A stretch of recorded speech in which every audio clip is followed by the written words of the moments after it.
لیکن علی امین گنڈاپور کی یہ ساری جو بات چیت ہے، ان کی ملاقات بھی عمران خان سے جو ہے وہ جیل میں ہوتی ہے، اور اس کے بعد پاکستان تحریک انصاف کے جتنے بھی امپورٹنٹ لوگ ہیں، آپ ان حلقوں میں یہ چیز نوٹس کریں گے کہ علی امین گنڈاپور کو ان کے اس مزاج کے لیے کرٹیسائز نہیں کیا جاتا۔ ایکچول میں علی امین گنڈاپور اگر کرٹیسائز ہوتے ہیں تو وہ ان حلقوں میں ہوتے ہیں جو حکومت کے ہیں، جو نیوٹرل گراؤنڈ کے اوپر سٹینڈ کر کے یا تو انالیسس کرتے ہیں، یا پھر وہ حکومت کی سائیڈ کے لوگ ہیں، یا وہ اور کسی ادارے کی سائیڈ کے لوگ ہیں۔ تو وہ علی امین گنڈاپور کو جو ہے دوگلے پن میں اور اس طرح کی باتیں کر کے، اور یہ کہ جی یہ تو پاکستان تحریک انصاف کا شاید بندہ نہیں ہے، یہ شاید اسٹیبلشمنٹ کا بندہ ہے، وہی باتیں جو شیر افضل مروت کے بارے میں کی جاتی تھیں، یا یہ اپنے جو پاور ہے اس کا مزہ لے رہا ہے، تو اس طرح کی ان کے بارے میں باتیں کی جاتی ہیں۔ پاکستان تحریک انصاف کے حلقے میں ایسی باتیں نہیں ہوتی، کیونکہ وہاں اس چیز کو انڈرسٹینڈ کر لیا گیا ہے، وہاں پہ یہ چیز ڈسکس ہو گئی ہے کہ ہم نے مذاکرات کرنے ہیں، ہم نے مڈل گراؤنڈ میں سلوشن نکالنا ہے۔ ابھی عمران خان کی رہائی فورس جو ہے اس کی بھی ایک تیاری جو ہے وہ بنا دی گئی ہے، ٹائیگر فورس کے بعد رہائی فورس بنا دی ہے، جو عمران خان کو جیل سے ریلیز کروانے کے لیے جو ہے وہ ہر حد تک جائے گی، ایفرٹس کرے گی۔ تو مذاکرات تو پی ٹی آئی چاہتی ہے، لیکن اس طریقے سے نہیں کہ ہر چیز اپنے ہی گلے ڈال لے، ہر آپ کے اوپر لگائے ہوئے جو الزام ہے اس کو ایڈمٹ کرے، ہر طرح سے جو ہے وہ زمین پہ لگ کے وہ آپ کی باتیں سنیں کہ جی ہاں اب میں مذاکرات کرتا ہوں۔ جس طرح حکومت کہہ رہی تھی کہ 2029 تک انتظار کریں، ایوان میں آگے بیٹھے سڑکیں چھوڑیں، یعنی کہ مظاہرے چھوڑیں اور سکون کریں۔ جس طرح ایس پی آر نے کہا تھا کہ دل سے معافی مانگیں آ کے، تو اس کے بعد جو ہے ہم آپ کو شاید جو ہے بہتری کی امید رکھ سکتے ہیں۔ اس طریقے سے بات ہوتی ہے، تو اس طرح تو پاکستان تحریک انصاف نہیں چاہتی۔ پاکستان تحریک انصاف چاہتی ہے کہ یہ تین جو میجر پارٹیز ہیں یہ ماننے کہ ہم جو ہے مینڈیٹ تھیو ہے، ہم چوری کر کے جو ہے ملک کے اوپر حکومت کر رہے ہیں، استعفیٰ دے گھر جائیں، ایڈمٹ کریں کہ ہم نے غلطی کی ہے، پاکستان تحریک انصاف کو ان کا مینڈیٹ واپس کریں، اس کے بعد ہم آ جائیں گے۔ یہ بات بھی ان ایکسیپٹیبل ہے، ٹھیک ہے جی۔ تو پاکستان تحریک انصاف اور حکومت مذاکرات چاہتی ہے، لیکن اپنی سیلف رسپیکٹ کو نیچے لائے بغیر کہ ہمارے اوپر، کیونکہ ایک دوسرے کے اوپر ان لوگوں نے ابھی تک اتنا کچھ کر دیا ہے۔ پاکستان تحریک انصاف کی طرف سے اوبویسلی حکومت کو انتہا سے زیادہ کرٹیسائز کیا گیا ہے۔ جب پی ڈی ایم 1 آئی تھی اس کے بعد حد سے زیادہ جو ہے وہ ان کو تنقید کا سامنا کرنا پڑا، شہباز شریف کو تنقید کا سامنا کرنا پڑتا ہے، جنرل عاصم منیر کو ابھی تک عمران خان جو ہے جنرل کا بادشاہ کہہ کے مخاطب کرتے ہیں۔ تو یہ معاملات چل رہے ہیں، ٹھیک ہے۔ اور حکومت کی طرف سے بھی جو پاکستان تحریک انصاف کے ساتھ کر چھوڑی ہے، کارنر کر دیا پارٹی کو، ان کے بہت سے لیڈر انڈر گراؤنڈ ہو جاتے ہیں، کس طرح بہت سے لوگ اس وقت جیل کے اندر موجود ہیں، ان کے ملٹری ٹرائل کروانے کی بات ہوتی ہے، جس سویلین لوگوں کا ملٹری ٹرائل ہوگا، عمران خان خود جیل کے اندر ہیں، بشرا بی بی ان کی وائف جیل میں ہیں، اور ان کا کہنا ہے کہ جی ہماری جان کو خطرہ ہے بہت زیادہ، chief of army staff general Asim Munir کی طرف سے، یہ عمران خان کہتے ہیں۔ تو دونوں سائڈز نے ایک دوسرے کے ساتھ اتنی کر دی ہے، خاص طور پہ پاکستان تحریک انصاف کے ساتھ ان کو تو بہت کارنر کیا گیا ہے، ہر لحاظ سے ڈسمینٹل کرنے کے لیے ایک جماعت کو جو کوششیں کی جا سکتی تھی وہ کی گئی ہیں اتھارٹیز کی طرف سے۔ تو اوبویسلی ان دونوں پارٹیز میں سے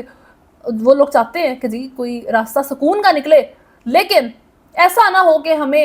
جھکنا پڑے، ایسا نہ ہو کیونکہ اس وقت جو بھی جھکے گی نا سائڈ، وہ بھول جائے کہ اس کو سکون ہونا ہے، وہ بھول جائے کہ اس کی پولیٹیکل جو ہے کوئی لائف ایگزسٹ کرے گی، وہ پھر ختم ہے۔ علی امین گنڈاپور صاحب کی میں بات کر رہی تھی کہ ایک الگ طرح کا وہ کریکٹر ہیں جو دونوں سائڈز پہ کھیلتے ہوئے محسوس ہوتے ہیں کہ اب جب اجلاس ہوتا ہے تو تمام وزرائے اعلیٰ سے بھی اچھے طریقے سے مل لیا، محسن نقوی سے مل لیا، وہ شہباز شریف سے بھی جو ہے بڑے اچھے طریقے سے ملے تھے، اور دوسری طرف حکومت کو گالیاں بھی دینی ہیں آپ نے، عمران خان سے بھی ملاقات کرنی ہے، پاکستان تحریک انصاف کے حلقوں میں پی ٹی آئی کے ووٹر سپورٹر کو بھی خوش رکھنا ہے۔ تو انصار عباسی صاحب کی طرف سے جو ہے یہ آرٹیکل پوسٹ کیا جاتا ہے جس میں ان کا کہنا ہے کہ خیبر پختونخوا کے وزیر اعلیٰ علی امین گنڈاپور اسٹیبلشمنٹ اور عمران خان کی زیر قیادت جماعت پی ٹی آئی کے درمیان رابطہ کاری کا اہم ذریعہ بن سکتے ہیں۔ عوامی سطح پر شعلہ بیان رہنما کے طور پر مشہور علی امین وفاقی حکومت کے ساتھ اپنی بات چیت اور ایس آئی ایف سی کے اجلاس کے دوران اچھے رویے کا مظاہرہ کر رہے ہیں۔ باخبر ذرائع نے بتایا ہے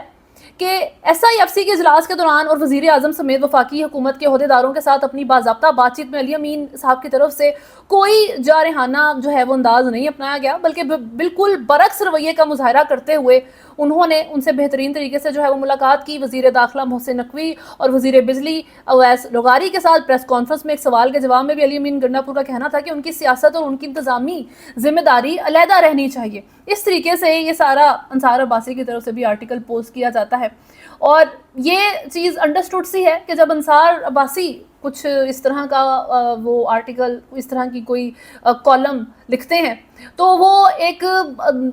صرف ایک کالم سے زیادہ ایک میسیجنگ بھی ہوتی ہے، ٹھیک ہے، جو ایک سرٹن سائڈ سے آ رہی ہوتی ہے، جو بتا رہی ہوتی ہے کہ ہاں جی یہ جو سائڈ ہے نا، یہ اس وقت یہ سوچ رہی ہے، یہ اس وقت یہ کہہ رہی ہے، یہ اس وقت ایسا محسوس کر رہی ہے اس سرٹن بندے کے بارے میں. تو علی امین گنڈا پور سے بڑے خوش ہیں کہ وہ بڑے اچھے طریقے سے as opposing to his usual behaviour, جو بڑے جاہریانہ ہوتا ہے اور بڑا سخت ہوتا ہے اور بہت غلط اور تیز اور جو ہے وہ الزام تراشی والی باتیں کرتے ہیں، تنقید کرتے ہیں وہ حکومت کے اوپر، ایسے نہیں ملے. وہ بہت اچھے رویے سے انہوں نے تمام حکومتی عہدیداروں سے ملاقات کی ہے، جس کی وجہ سے ایسا لگتا ہے کہ عمران خان تک مذاکرات کے لیے یہ بندہ جو ہے نا وہ صحیح رہے گا. اور آخر میں جو ہے ان کا یہ بھی کہنا تھا کہ جو لوگ علی امین گنڈا پور کو قریب سے جانتے ہیں، انہیں یقین ہے کہ سیاسی لحاظ سے وہ بہت ذہین ہے اور جانتے ہیں کہ اپنی پارٹی کی سیاست اور اہم لوگوں کے درمیان توازن کیسے برقرار رکھنا ہے. ٹھیک ہے جی، آپ نے اب آج تک نہیں سوچا ہوگا کہ علی امین گنڈا پور صاحب کے بارے میں آپ کو یہ بات سننے کو ملے گی کہ یہ بندہ توازن برقرار رکھے گا، کہ کہاں پہ جو ہے وہ میں نے اچھا رویہ اور بڑا ایک اچھے خوشگوار ماحول میں بات چیت کرنی ہے، اور کہاں پہ میں نے جو ہے نا دوسرے کو ڈرا دینا ہے. ٹھیک ہے، اس طرح کی باتیں کرنی ہیں. دوسری طرف جو عطا تارڑ صاحب ہیں، ان کی طرف سے کہا جاتا ہے کہ جی کابینہ اجلاس میں شرکت کے لیے پارلیمنٹ ہاؤس آمد پر صحافیوں سے گفتگو کرتے ہوئے عطا تارڑ نے کہا کہ ثانیہ 9 مئی کے دلخراش واقعے کی مذمت کے لیے وفاقی کابینہ کا خصوصی اجلاس بلایا گیا ہے، جس میں پیپلز پارٹی، IPP اور نیشنل پارٹی کو بھی خصوصی طور پر بلایا گیا ہے. 9 مئی تاریخ کا سیاہ ترین دن تھا. اس دن سیاسی اور ذاتی مفادات کے لیے وہ کچھ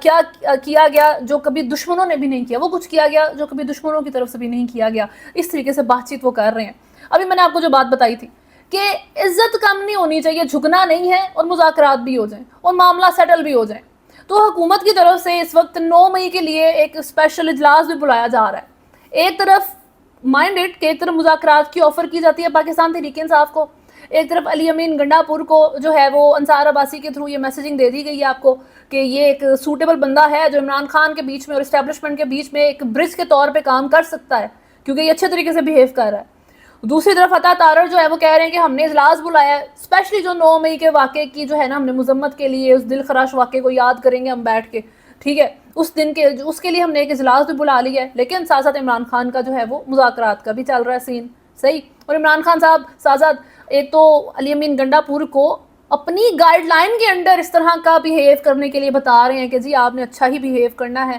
آپ نے بیلنس مینٹین رکھنا ہے. اور ساتھ ساتھ وہ حمود الرحمان جو کمیشن رپورٹ ہے اس کو بھی پوسٹ کر دیتے ہیں.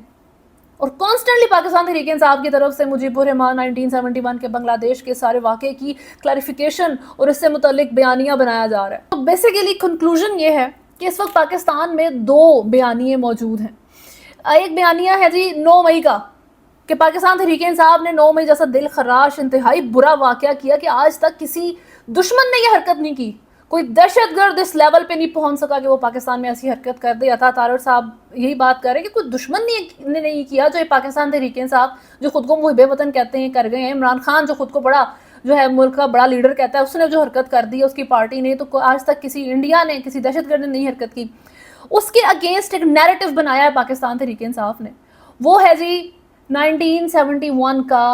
وار، اس وقت ملٹری کا سرنڈر، مجیب الرحمان کے ساتھ جو معاملات ہوتے ہیں اور بنگلہ دیش کا آپ سے سیپریٹ ہو جانا. یہ کاؤنٹر بیسیکلی جو ہے نا نیریٹو بلڈ کیا گیا ہے پاکستان تحریک انصاف کی طرف سے، عمران خان کی طرف سے، کہ وہ 9 مئی کے سارے معاملے کو ٹیکل کر سکیں، کیونکہ it's been too much, it's been a lot. 9 May کا جو واقعہ ہے نو ڈاؤٹ کہ وہ ایک انسیڈنٹ تھا، اس کے اندر ملٹیپل فیکٹرز شامل تھے، یہ بھی ایک سچ ہے. صحیح ہے، آپ اس کو ایک سنگل انسان کے اوپر پن ڈاؤن نہیں کر سکتے. آپ واڈا صاحب کو ہی لے لیں، فیصل واڈا، وہ تو پاکستان تحریک انصاف کا بندہ نہیں ہے نا، وہ تو اچھا خاصا کرٹیسائز کرتے ہیں ان کو، وہ تک کہہ رہے ہیں کہ جی فیض حمید صاحب اس کے ذمہ دار تھے. تو it's been a lot. 9 May کا واقعہ ایک بہت بڑی کنٹروورسی ہے، اور اس سے بھی زیادہ بڑی کنٹروورسی جو ہے آپ کا بنگلہ دیش کا واقعہ ہے، وہ 1971 کی وار ہے. اس وقت کی حمود الرحمان کمیشن رپورٹ ہے، اس کے اندر جو فیکٹس بتائے گئے ہیں، جو ایویڈنس بتائے گئے ہیں، لوگوں سے ڈائریکٹ اسٹیٹمنٹس لے کے اس ساری رپورٹ کو بنایا گیا تھا. دیر از اے ریزن کہ وہ پاکستان میں سینسر ہے،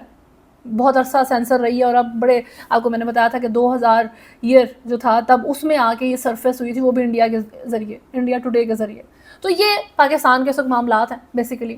ایک ان اے نٹ شیل، عزت جو ہے نہیں کرنی دوسرے کی، جھکنا نہیں ہے، لیکن مذاکرات چاہیے دونوں سائڈس کو. اور 9 مئی کے واقعے کو ٹیکل کرنے کے لیے پاکستان تحریک انصاف کی طرف سے بنگلہ دیش کا اور 1971 کا سارا جو ہے یہ ایک نیریٹو بلڈ کیا جا رہا ہے. ٹھیک ہے جی, اب کچھ تو چاہیے نا, کب تک وہ 9 مئی کے ساری چیز کے نیچے دبتے رہیں گے بیٹھ کے. دس از واٹس پالیٹکس بیسیکلی, اسی کو سیاست کہتے ہیں, اور کیا ہے. خیر, ابھی تک کے لیے نیوز میں اتنا ہی ہے. اگر آپ نے چینل کو فالو نہیں کیا ہوا تو سبسکرائب کریں, ویڈیو کو لائک اینڈ شیئر ضرور کریں. اللہ حافظ.